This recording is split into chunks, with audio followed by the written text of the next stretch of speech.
Welcome, So Junkies. Here we are in Tognini's in Brisbane, Australia, with the fantastic Benni and Tracey. We're so excited to be here. Great to have you here. Thank you for coming in. I feel you should be on a beach somewhere instead. You're in sunny Queensland and we're sitting in a salon. Yeah. I know, the Tracey is that. We should be on the beach, hey? Yeah. But thank you and welcome to our salon. Thank you. So lovely to have you here, and viewers, welcome.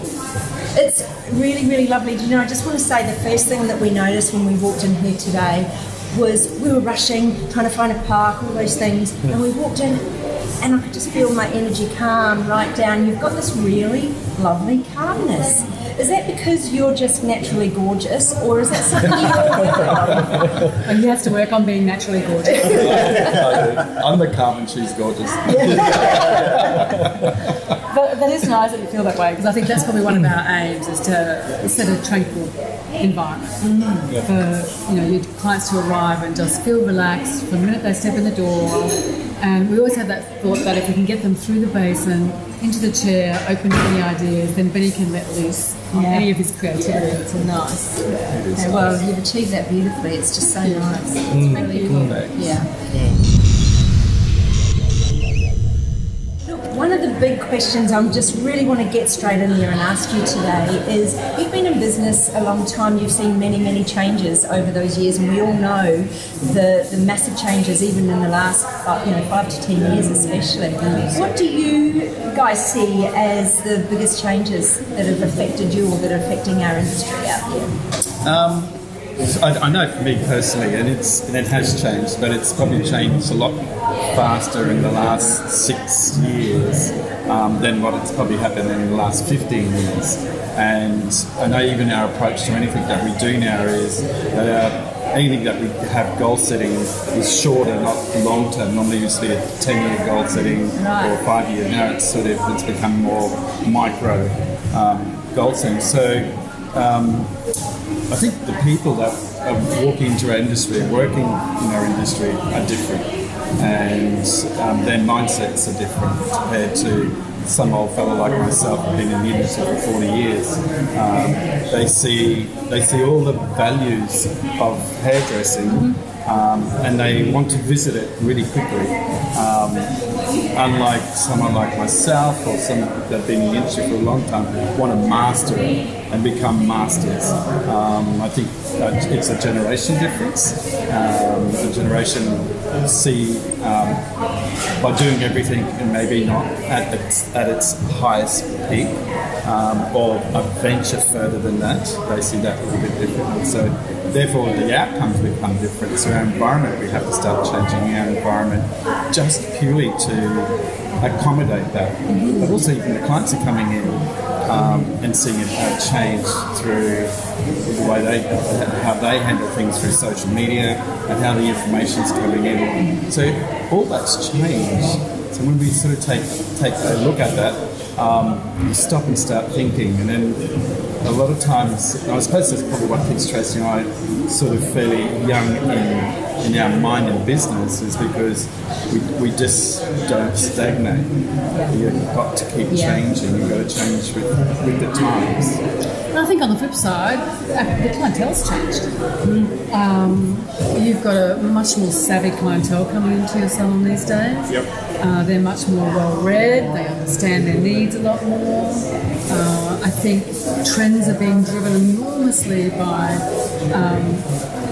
people, the celebrity type thing, rather than being set by hairdressers. Like a lot of the old styles used to be set by hairdressers. Yeah. So your clientele, they've changed along with everything else. And what Benni said is right. Fortunately, I think we've always been able to think on our feet. And you need that flexibility even more, I think, moving forward. Something that you said just then too, there's this generation. Are they harder? Are they harder to train? Or is it just different? How do you see that? Fun? Yeah, totally. Nice. I look at it really interesting, and I think the generation is what the generation is, and so they come in with the knowledge what they know and what they've been brought up. And often where we can get confused is we want it to be what it was, but it's not. So understanding how they take on information, how they've been shared with their education from school when they've come into the industry or maybe been in the workforce and want to change.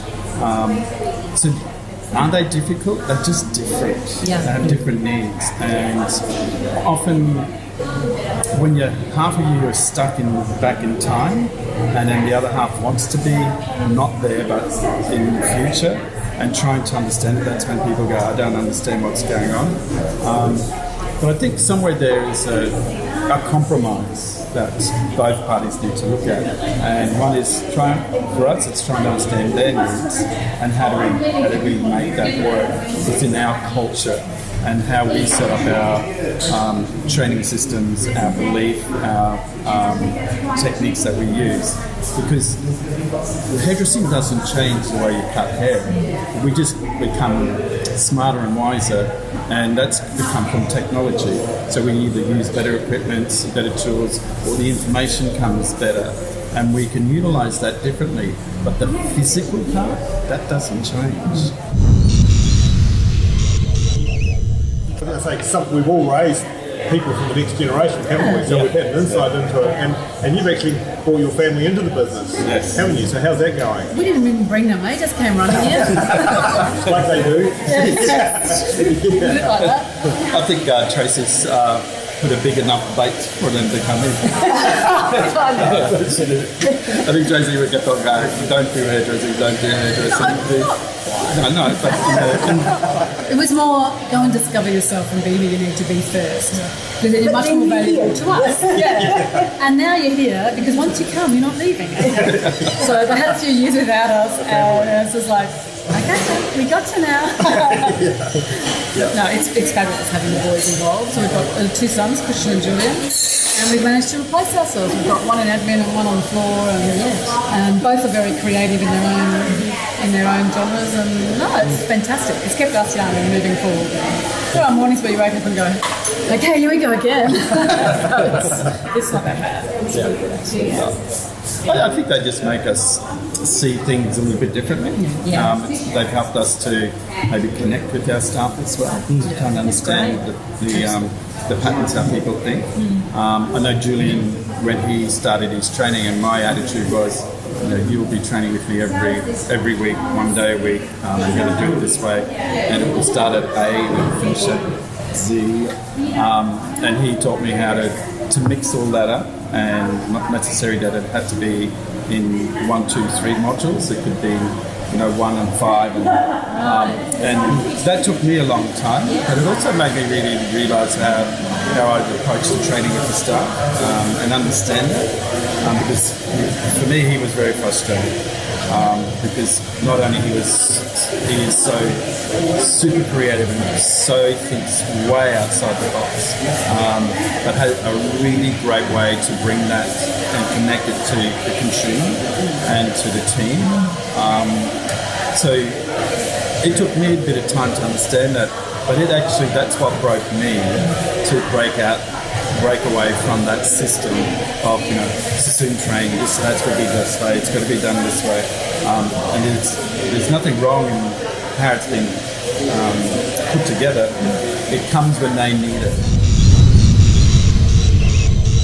Going back to we was talking about training and stuff, because we've never had really a world where kids are so well informed when they come into hairdressing because of YouTube and stuff like that. If they've got an interest, they've invariably gone online and learned something, and already grasped skills. So how do you deal with that in a training environment? I think for me personally, I think it's a really great tool. It just shows a keen of interest. The only thing that I probably struggle with is sometimes their belief is they've seen it and they know how to do it, and they forget the practical part. And I suppose what the salon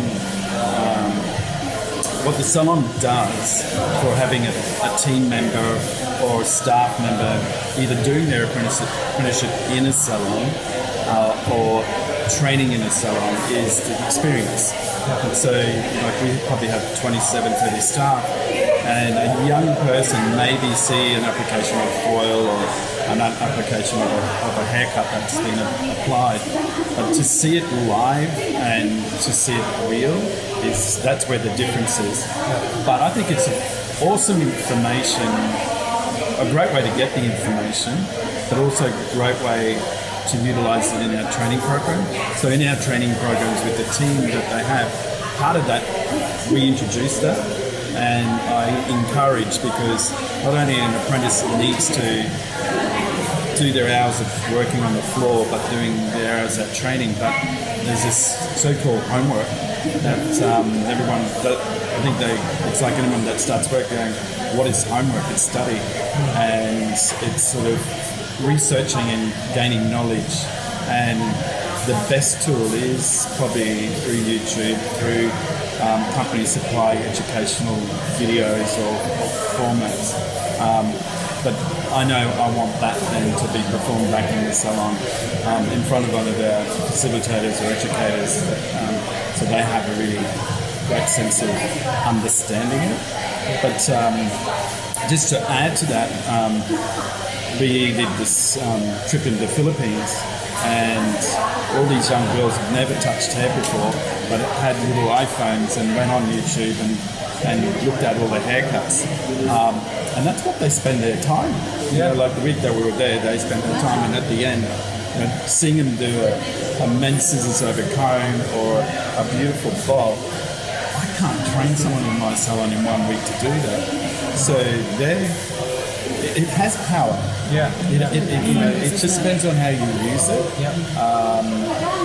Don't you find though often, in our environment, they're often looking at the finished product. It's a bit what you were talking about earlier with the younger generation. It's that immediate gratification.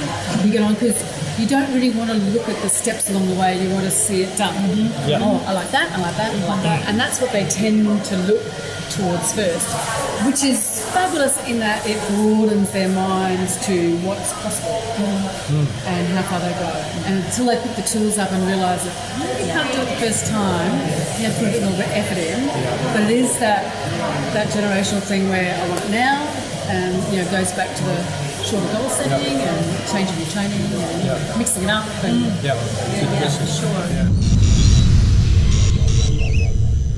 So you've both been in business together for a long time. How does that work? I mean, your husband and wife, your business partners, you obviously, in any business, there's always trying times, there's tribulations, there's all of those wonderful...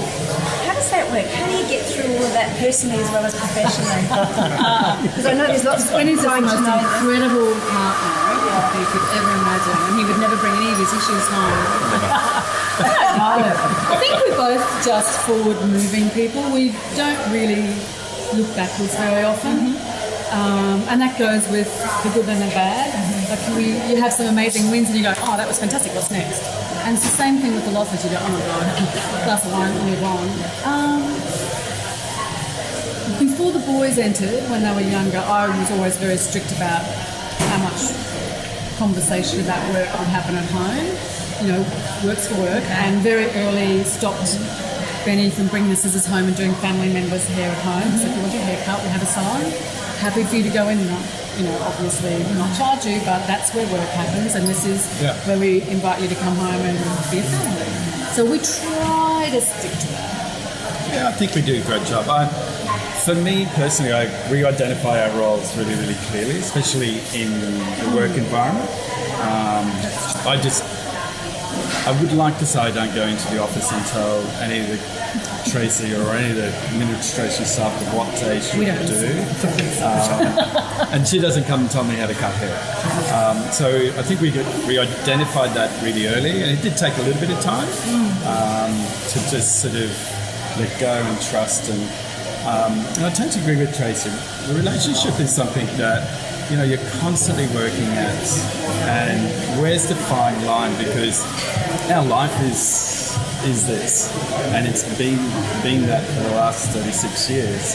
And so Tracey has a really great way to draw the line and understand balance. And understand balance when it's time for work, it's time for work, and when it's time to play, it's play.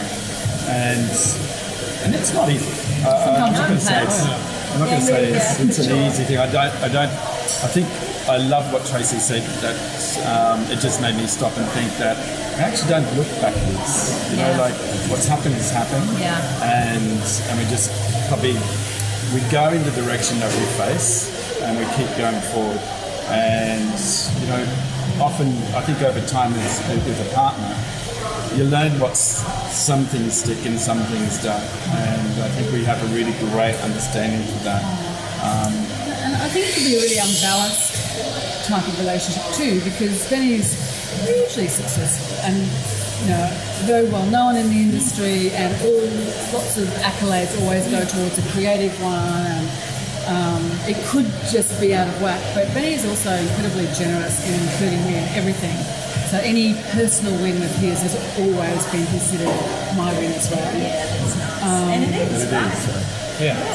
Yeah, I'm happy to ride on his coattails. That's fine. But no, that's a very generous thing to do. You know, if you're doing particularly well, to be able to incorporate the people that you love in that as well. And I think we've benefited enormously from that.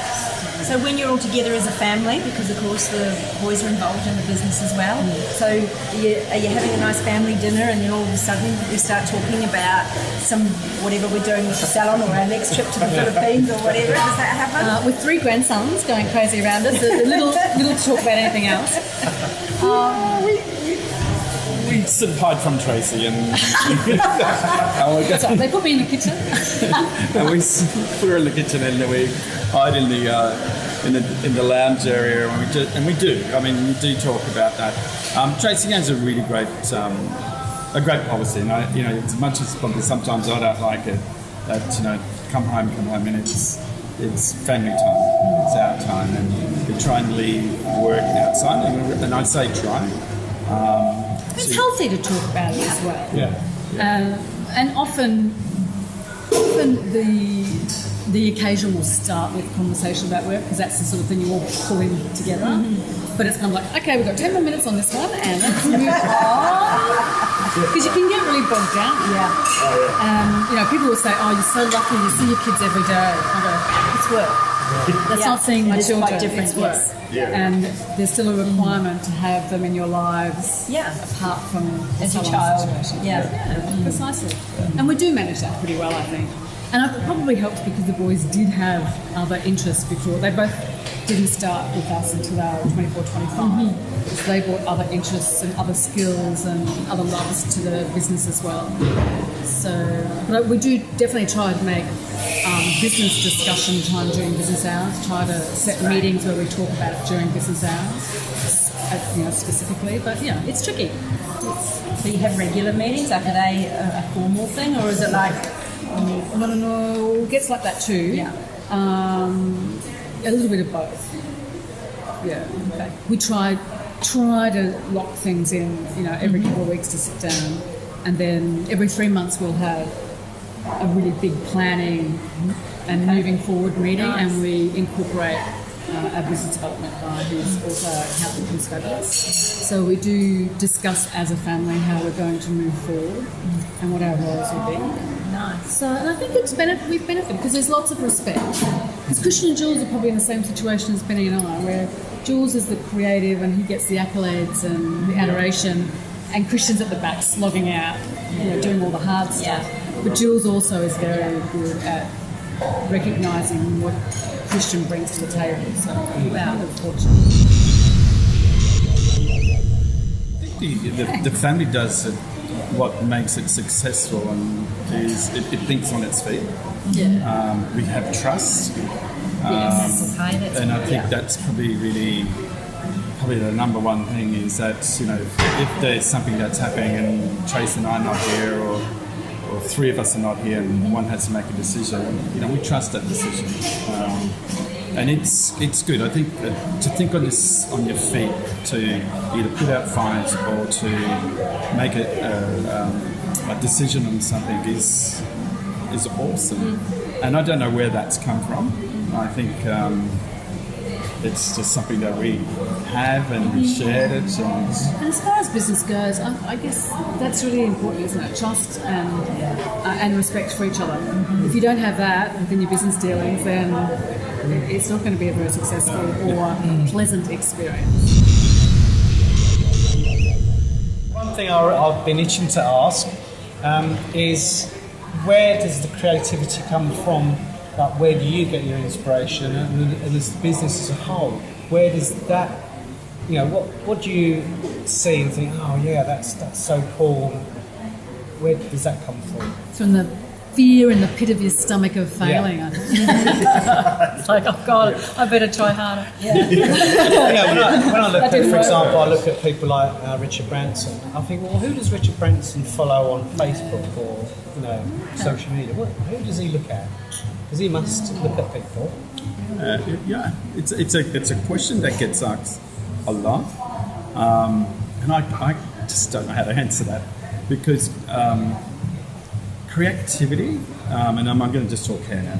So creativity, I just think it comes from lots of sources, and I think anyone that's creative will never stop looking. So constantly you're scanning all the time, you're taking varieties of things, but sometimes it's not within the industry, but it comes from outside the industry. And then it's Tracey mentioned something about fear. It is not having the fear of just trying something. So fortunately, I know for myself and how that started off, it was just playing with hair pieces and wigs, and avant-garde really is probably something that I was really attracted to. And Rob Labetta and Trevor were probably two of the people that did avant-garde extremely well. But just made you stop and think like, wow, could you do that with hair? And then there's been lots of other people in the world that has influenced that even more so. But then, how do you bring that back into the salon and in the in that environment? And I know that probably one big thing that I've always believed in is, being average scares the hell out of me, and I've always believed that from the word go. And that I don't want to be average. I mean, there's plenty of people that do average, and they do it really well. I just can't do average well. So for me, that I want my clients to walk out of here, doesn't matter what age group they're in, but they have a signature haircut, they have something that they walk out, it's theirs. And it's really nice to know when someone says, you've gone to see Benni or you've gone to Tognini's, and for me, I'm very proud of that, because that's then passed on the generations of people that we train. And so for creativity, it does come from lots of forms, and it's probably one of the things I cannot teach anyone. And I don't think there's a class to go, okay, here's a class that we do creativity, and even so we do a creative inspiration classes, it's probably giving them some base just to understand what happens. What happens when you put a flame to her hair, and why does it do that, and what does that turn into? But it's just a thought pattern. And then I say to a lot of staff, just copy. It's okay to just copy. Once you've achieved copying, then you'll start learning that you'll start making a little bit more individual, and it becomes yours.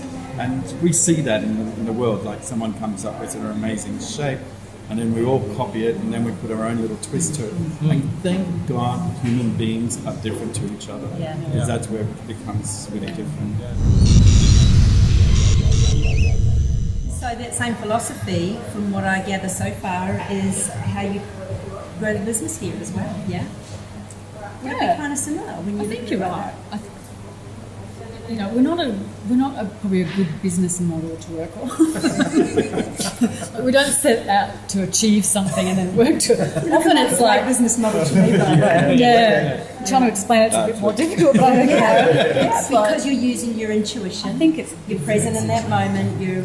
And I think that's probably why we only have 2 salons. I take my hat off to anyone who can have a multitude of salons. For us, we need to be in it, you need to feel it. And I started my father crazy.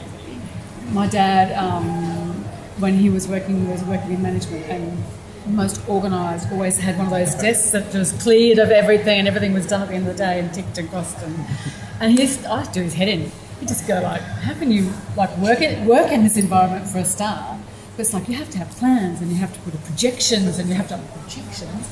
And he'd say, well, you you have an understanding of what percentages you need to make things work, but how do you know if you're doing well? It's like, you can feel it, Dad. He's like, what do you mean you can feel it? It's just stupid stuff. But if you're on the floor, you can. You know when it's a tangible thing because you work so closely with the clients. So many businesses don't get the opportunity to face-to-face with their clients every day. We see them, we know if they're happy, we know if they're excited about what products we've brought onto them.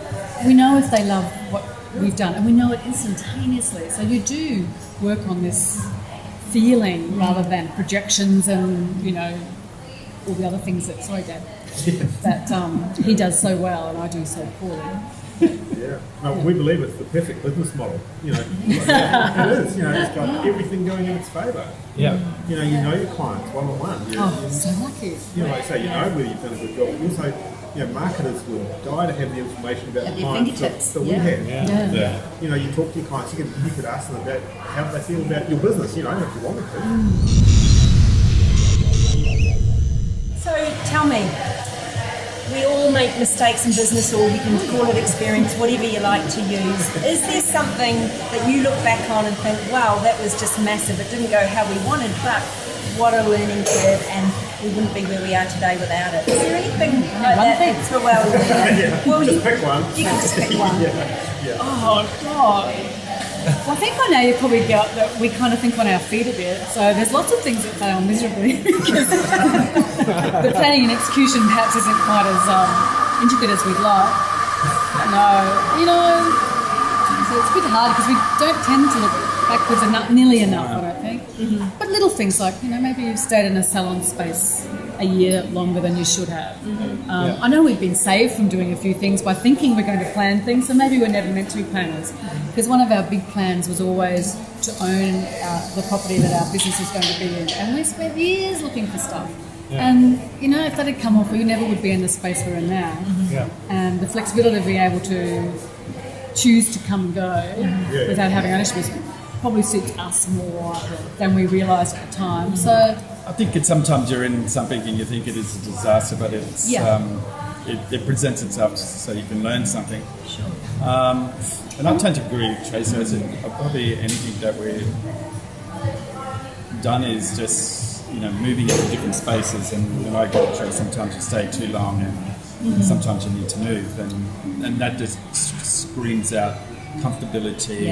A new direction's happening, fear. So what we've learnt out of that is, think about what we do, and I think we are so connected to what happens on the floor here, and you can sense it and feel it, that when it's time, when it's, especially when you want to move your businesses. But we don't do anything calculations like in 3 years we're going to be here. It probably takes 3 years of us talking about it to make it happen. And I know I'm like that. I plant the seed and then I try and convince this one that this is what we're going to do. I win some, I lose some. So and we do things that perhaps aren't savvy business moves, but we're also great believers in what we do. We have to sleep at night and we have to feel good about things. And it goes back to our business is about people, whether they're our clients or the people who work with us or people within the industry who are connected to us. It's about the people. So, maybe the GFC hits and we probably could have benefited from having 4 less people on the team. But you're not going to do it, are you? So business-wise, maybe that was a disaster. But I tell you, in my heart, I feel It's okay. It's not always about the business, is it? Sometimes it's more about the people in the business. So, So one of the questions I was going to ask was about how do you keep the team? Because there's a lot of, I read a lot on social media and blogs and stuff like that where people are very concerned about becoming home hairdressers and working from home. There's a big movement of this at the moment. So how do you keep the team? Well, I was going to say, I think if we felt that we could cater for every single person in Brisbane, then we'd be worried. But we can't. And the person who wants to go and sit in somebody's home salon and have their hair done probably isn't that client anyway. Or maybe they're going through a period in their lives where that's what they need to do because they've just had a young family. They'll come back. Like there's room for everyone. I don't, you know, like we've never had a fear, or I should say particularly Benni, of training someone and being afraid they're going to leave. They're going to leave. They're going to leave. You know, like, in fact, we had a wonderful roundtable discussion recently with some of the fantastic hairdressers around Australia. And Sandy Chong was there, and her comment was, yeah, you two sure have set up some really good hairdressers around Australia, haven't you?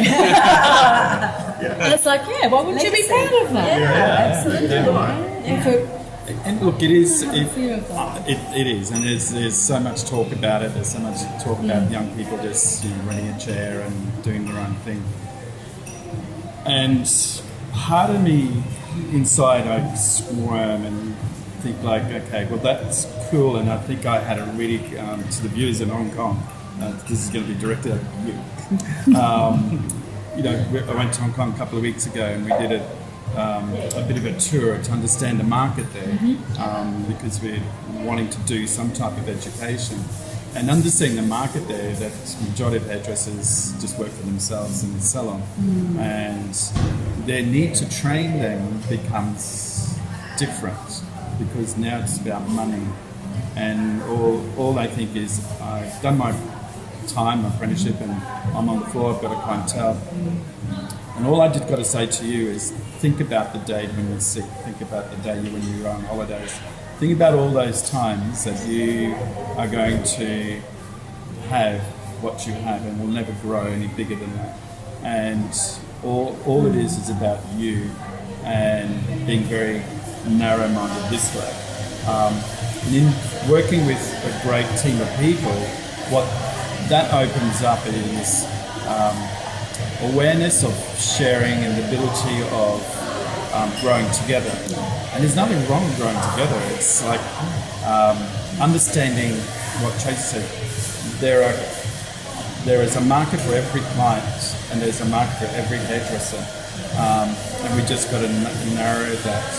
For one to spread their wings and they want to grow by basically just working in a box, you become the box.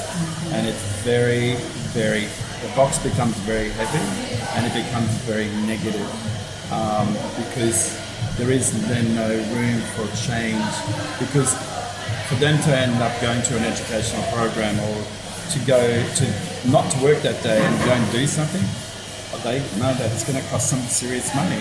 They understand what a salon owner is all about and they want their team to do that. And there's nothing wrong with it, it's just that it has a very short lifespan.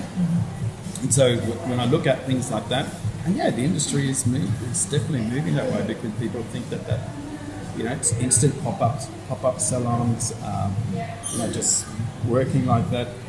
But they have other interests. So some are editorial stylists, someone that wants to do something else, someone wants to study part-time. And that's good because sometimes they vanish and they identify where they really want to go. But to work in a salon environment then and bring that to a great team, it's about sharing, it's about support, and what you learn, not only just a haircut, but it's just managing people and managing that, because all we want in the industry is if we all set this benchmark to here and we all become extremely negative and don't want anyone around you to grow, then that's where it stays and it drops. So not only our industry has this vision outside the world. So compared to fashion and everything that connects to hairdressing still lacks. So allow it to sort of grow, and I know that each staff member, all I just say to you, I want you to become better than who I am. My goal for any staff member here, and my responsibility, is to make sure they have the knowledge, they have the ability that they can do that, because our industry needs to be dragged up.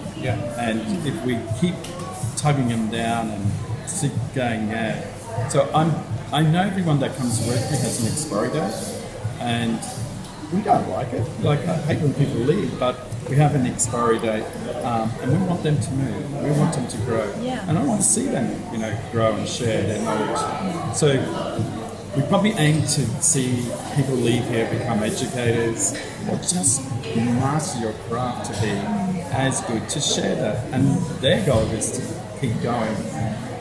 For us, the industry just dies. So while we're on the subject of education, something that we have heard a lot over, especially this past year across the world, is the demand, for want of a better word, of independent educators. There is a lot of, opinions out there where people are starting to say that they think that a lot of the education is being too product-based from the companies. What's your take on that? I think Can I start by saying, where do I start with that one? we've always been involved in education, and the product companies that we've worked for have always been magical, and they have been really responsible single-handedly for a long time in keeping our industry afloat education. So number one, it's one of those things again, okay, we're moving forward into a new area. It doesn't mean that what's happened in the past has been wrong, because it has been sensational. But I think it's about time hairdressers took the responsibility back and didn't just make it only product companies' responsibility to train us. So we have to take it back into our own hands. And I think that's where we're at now, which is a really exciting time. And there's room for both, but it's exciting now to think that individuals can move forward. But the product companies have been responsible for some amazing educators and putting good platform skills in, for your salon hairdresser to be able to then go to the next level and teach. So they've done a sensational job in getting us to where we are. And I think it's, and I agree with Tracey, I think what companies do extremely really well is, pinpoint different artists out there and give them some support, give them recognition. And for a lot of us, it's helped us to build our profile. So I do believe that should be there. What I do believe now, and just what I was just talking about, how people look about working in salons that they believe they can do it on their own. Even independent artists going out and doing education, we all have to be careful, because what we want to see is it's the delivery. What is it about the delivery that we're doing that we're making a difference, and what is the needs? And yes, product companies, we need product training, and product companies can present these great, amazing events and supporting that part of the industry. But our role in the industry worldwide is that our knowledge that we have, we share. And it's a profession that not too many professions do that. But what we learn by sharing and by making sure that the level that we present is at a high level of skill. And this is probably a bit little off the top. Is doing is finding great, talented people in areas where it's missing. So it could be quirky, it could be a certain style of education, and going into salons and tailor-make the program to the needs of their salon, to the needs of their staff. So not only it's productive, because you can do it in the time that it is needed for the salon, but also in the time that the stylists want to do it too. But then tracking it and helping them to achieve that and making it really personal for the individual. versus is something that when you come along to a program, and it doesn't matter if it's a company program or any program, it's a look and learn seminar. I have these 6 haircuts and 6 colours I want to show, and this is what you're going to do. Sure. So there are people in that group that have been taken along, been maybe won an award, made it an incentive, and they turn up, and it could be totally wrong for them. So understanding the needs that's probably one important thing, and I think that's where we are at. But it's flexible, and I think that's what I like about it. It's flexible that we can go in and go, you know what, maybe we don't have the skills, but I know someone who can do that. And all artists want to do is just work with each other and jam. And because we enjoy each other, we enjoy that, and it's not a competition. And I think there is a great maturity of hairdressers in global industry that are out there that it's not about competing. It's about, there's enough work for all of us, but to share it, and we know that we can grow from each other. And it's good for us. It's that old catchword, isn't it? Collaboration. Yeah. So yes, on one level you're doing these individual programs for salons, and on the biggest stage you're collaborating with the people who have perhaps been your idols and people you've always wanted to work with, and the magic that comes off a stage like that, which unfortunately, product companies aren't able to do that because they have to stay true to what their job. That's right. Yeah. So it is pretty amazing though. And let's face it, no matter who you are, your team will always get to the point where they need someone else to show them how to do it before they go to the Absolutely, it's good. Even if it's the same information in a fresh, phased up way. Totally. Yeah. Demoralising, but And so this is what you're embarking on now, am I Yes. correct? Is actually putting yourself out there and going into salons across the world, because we know you love to travel. Yes, I do. I think it's great that I've come to a stage in my life, and it's 40 years in hairdressing, and I know that what we do is so unique.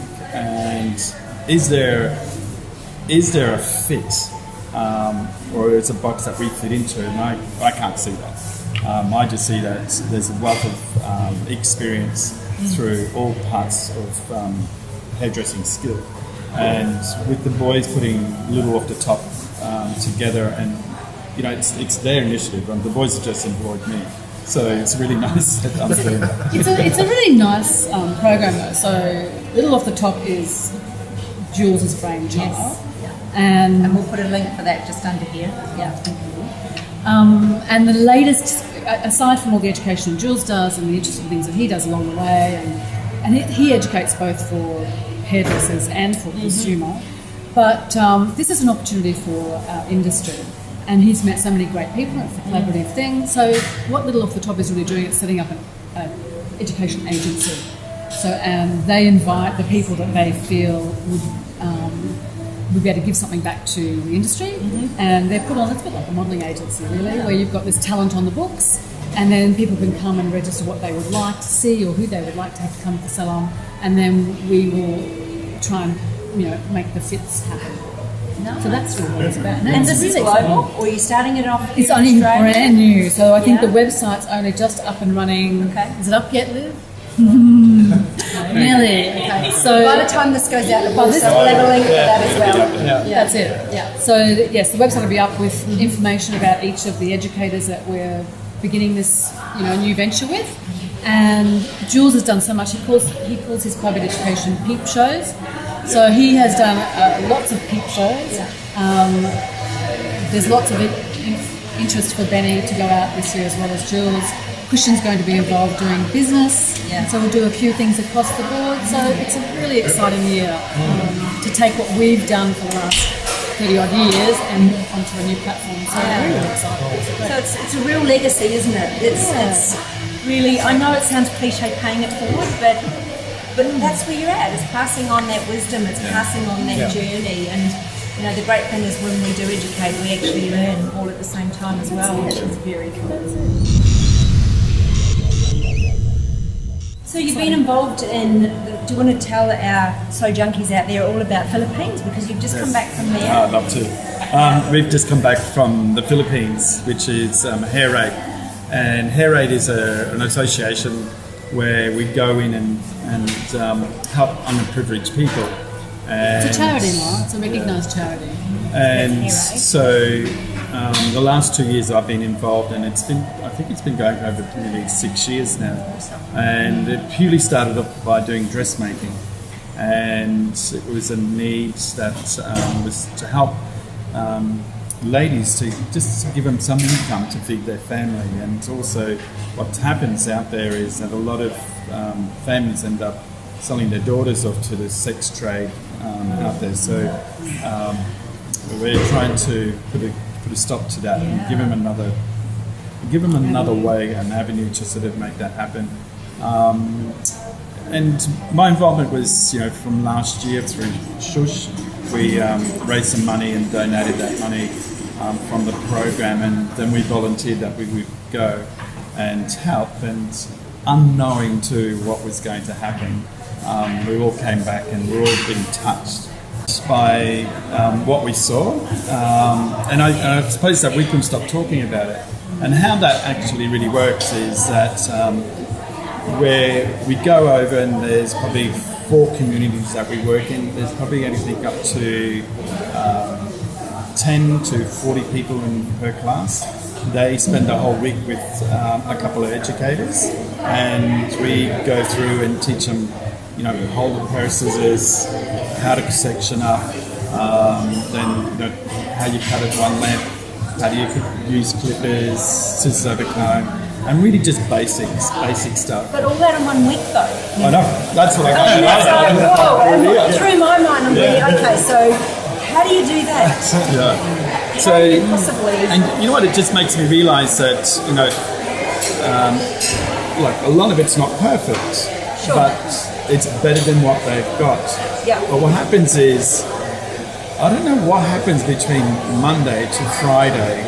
But Friday, when we give out certificates and we have a little party for them, and they do a couple little haircuts and demonstration, they achieve. This is some of the work, but they'll go home and do about 10 haircuts that day. So if it's one length, you see the village with all these one lengths walking around. And then So they're really driven, hey? They're just driven. Yeah. And there's no TVs, there's nothing there, there's no power. It's just dirt and whatever. And Creating an opportunity for them. and they take it on. So where it started off with, doing 1 a year, now it's up to 6, and the goal is to build it. But here's the connection. This is where it's taken further. So people like Mr. Barron, if you're listening to this in America, I'm really sorry that you didn't come, unfortunately. But our attraction is that we would like to invite a known hairdresser in each country to come and basically to share through social media their experience, because we would like it to be spread, because we know the Philippines is only one country, and there's many thousands of scenarios right around the world. But what we want to try and do is that, what we have done, I should say, not what we're trying to do. We've made a contact over there. There's a group called the David Group. They have 230 salons, 3,000 staff. He has an amazing school there, and he has agreed for us, if we found any young person that has the ability to become a hairdresser, he would take them on for a month and work in the school, and then the facilitators, if they believe that they've got future, they will give them a job. Oh, wow. So they train. Wow. So this is the second year. We had four ladies last year, and all the ladies were an age group between 55 and 59. That's a great age group, I might say. Extremely intelligent ladies, and skill. Totally skill, I can't believe it.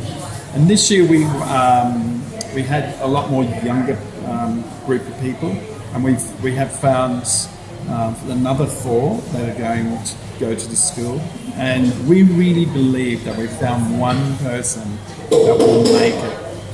But the grandness of this, and I want everyone to understand this, is that one person turns into the hero of the village. It makes them believe, and just in believing that they can actually get a job and not be in the rubbish dump areas, in the streets, sends a really big message.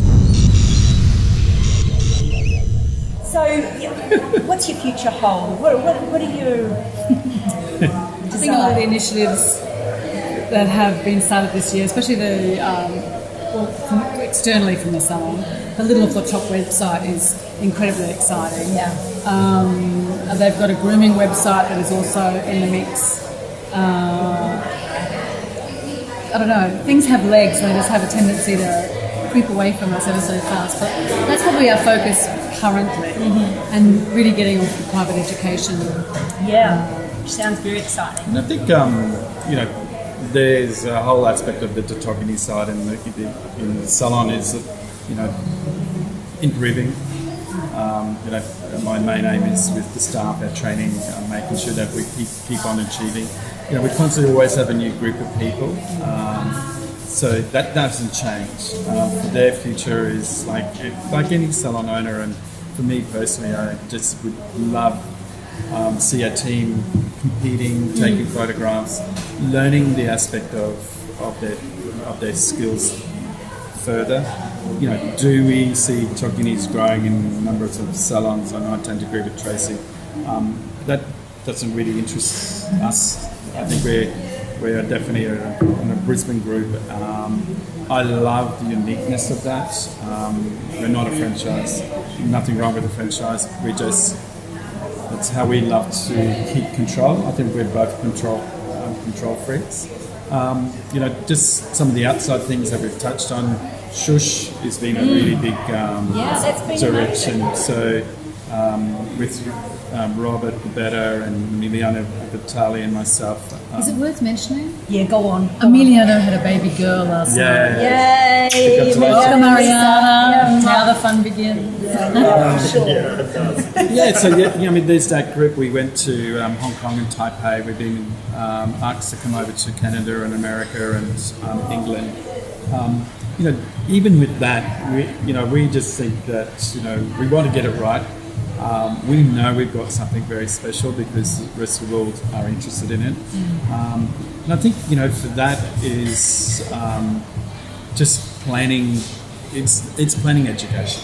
It's just bringing the core rawness of that to our industry, and if it happens to be here in Australia or over the world. But it's nothing nicer than bringing the top 4 hairdressers in the world currently, and the top 4 hairdressers in Australia that can share purely the creative and energy to inspire young people to, one, to just do better, 2, to look at our craft and why these people are who they are, and how much time and effort it's taken. It's not been a magic wand, and it's a 30-minute instant little success.